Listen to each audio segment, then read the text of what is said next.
In today's video, I'm going to teach you how to create a self-contained folder with fonts and media in PowerPoint. By the end, you'll have a single folder you can take anywhere, and your slides will look and play exactly the way you designed them. First, save your presentation locally into its own dedicated folder. Open PowerPoint, go to File, then Save As, and choose or create a folder where this project will live. Save your PPTX file directly into that folder.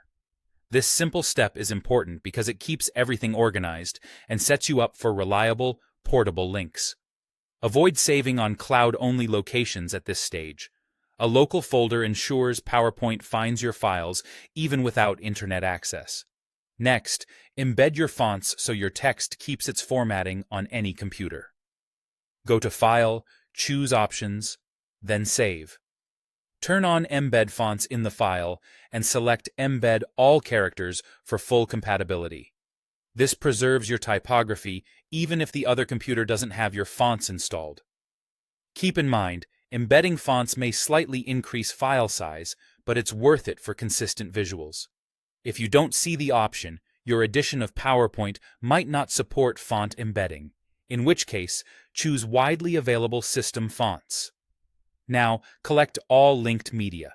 Look through your slides for any images, videos, or audio that were inserted as links rather than embedded. Copy each of those media files into the same folder where your .pptx is saved. The goal is to keep the presentation file and every linked asset side by side. PowerPoint looks in the same folder first when resolving links, so placing everything together makes your media far more dependable when you move the project to another computer or send it to someone else. It's time to test.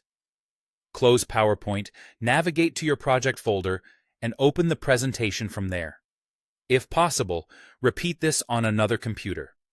Play through the slides, check every video and audio clip, and confirm your fonts look correct and don't unexpectedly substitute.